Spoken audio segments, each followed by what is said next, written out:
In Asgard, thousands of years from now, as darkness comes over Thor and all pain fades away, he feels himself floating, floating through Asgard, past the broken shards of the Rainbow Bridge, past the statues of the fallen, past the crypt where he buried his mother and his father, his wives, and all of his children.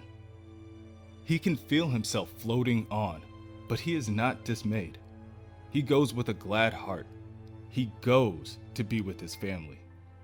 At long last, he goes to hell. There will be no grand funeral for him in Asgard. No song sung of his passing, no mountain erected. This ruined hunk of rock that was once the realm eternal, this will be his tombstone and the testament to his failure. Deep within, Thor knows Asgard deserved better. It deserved a better king. He was always more suited to swinging a hammer than he was to wearing a crown. Ultimately, he wasn't fit to hold either. He lived far too long. That was his greatest mistake. Long enough to see everyone he ever cared for die. Long enough to see the true end of all things. There are no more Ragnaroks there at the end of time. No epic battles. No hopes of resurrection or rebirth. There is only one sad old man withering away in shame and silence, relieved that it is finally over. But it is never over. The God Butcher, he won't even give Thor that one small victory. He won't even let Thor die.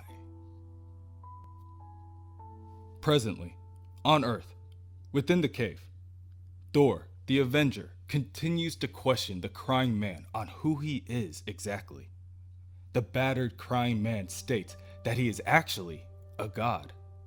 And it's not every day that Thor meets another god that looked upon the face of Gore and lived. His name is Shadrach. Shadrach of the diamond moons of Ogogo.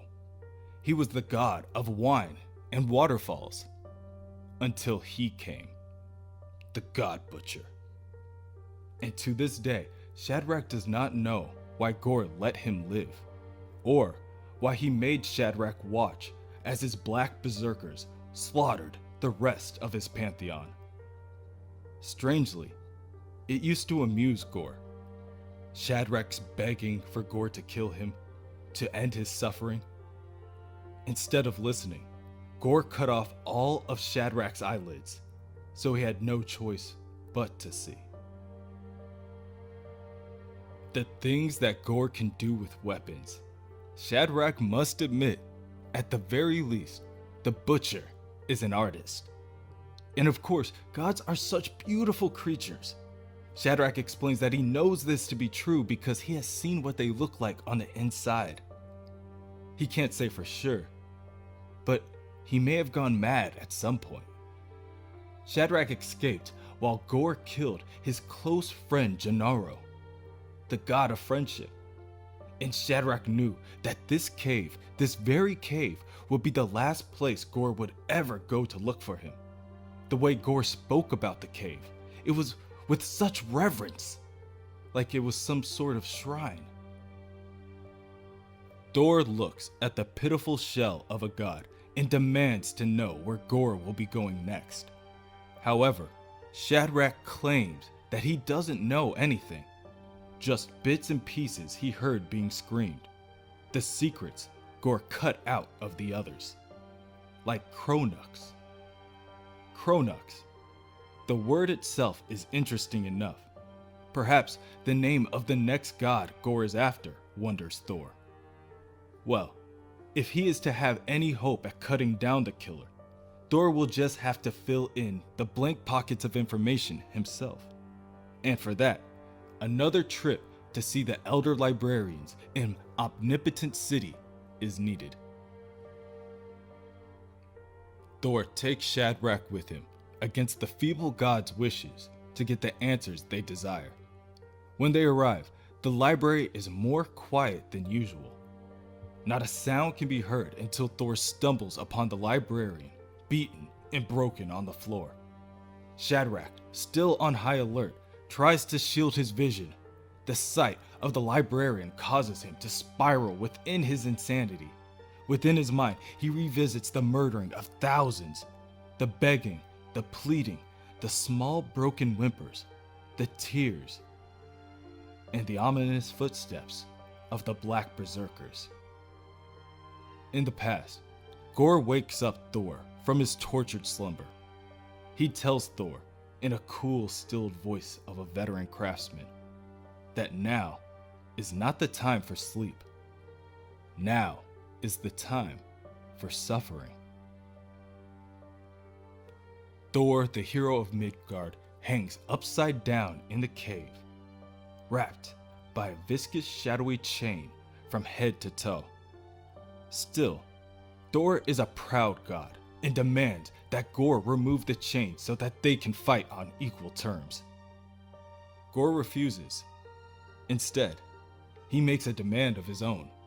A demand that Thor will tell him all he knows about the many gods of Earth, including Thor's own family and every one of his friends. Gorr demands that Thor tell him where to find them. The word was Asgard, was it not? Then, when all is said and done, Thor will tell Gorr what he sees when he sees every single one of them killed. It is to be said that Gorr isn't exactly a novice in the ways of torture. Once, he even tortured a god of torture. After a single evening, even that god folded and told Gorr where his own children were hiding. Thor struggles to break free, and Gorr encourages him. He can struggle all he wants, but the bonds that hold him have held 1,000 gods before, some the size of mountains. The gods are all the same to the butcher.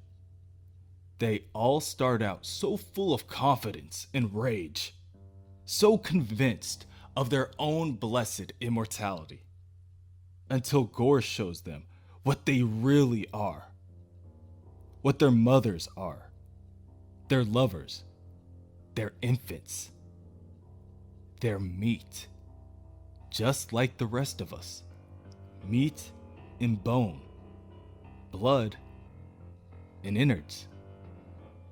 And it's so rare that Gorr gets the opportunity to take his time anymore. There were so many gods that need his attention after all. There was an immortal on a world long ago who asked Gorr if he was a god himself. Now with him, Gorr indeed took his time. All gods have their breaking points. It took Gorr 9 days to find his, and his flesh was made of stone. Hopefully, Thor will keep him entertained for at least half as long. Within Omnipotent City, the Black Berserkers begin using their torches to burn down the library. Flames begin to consume the ancient scrolls and texts before the Berserkers choose to leave their task to attack the gods. The lightning from the mighty Mjolnir proves to be all but enough to cease the swarm of shadows as they converge.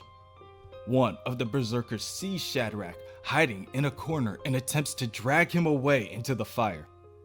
Shadrach screams to the top of his lungs that he will not go back to the butcher, and he will not be a witness to any more horror. Shadrach tries with all his might to fight off the demon. The Berserker claws at him, and he claws and bites back, and does not stop until it does.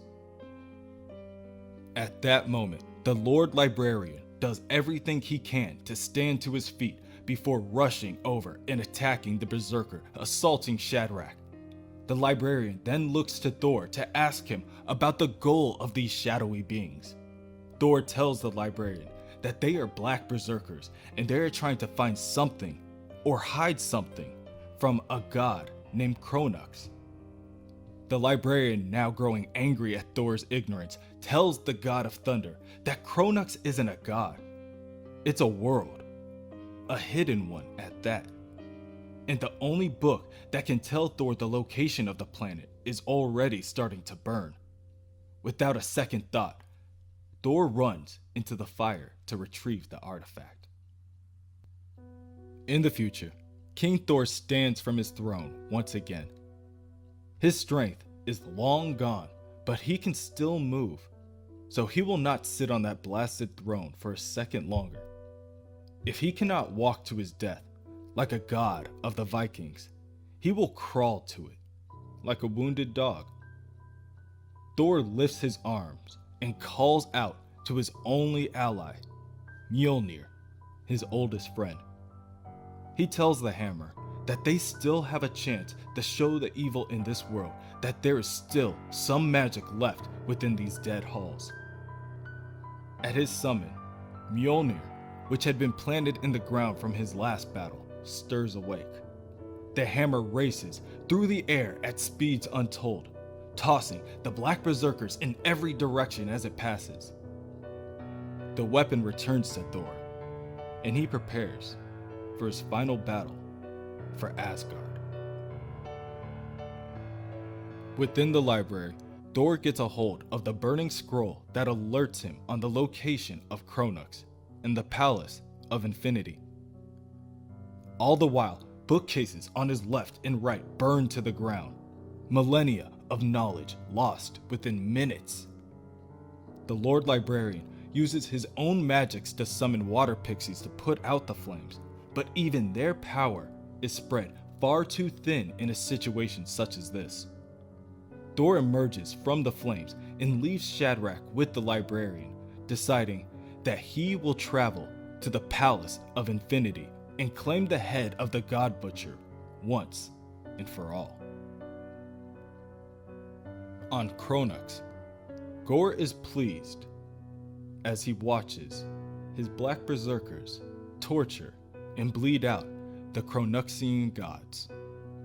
It is a slower process than outright decapitation, but it needs to be done if they are going to acquire enough blood. They are going to need every last drop. In the center of the room sits the Pool of Forevers, a large collection of the gods' accumulated blood.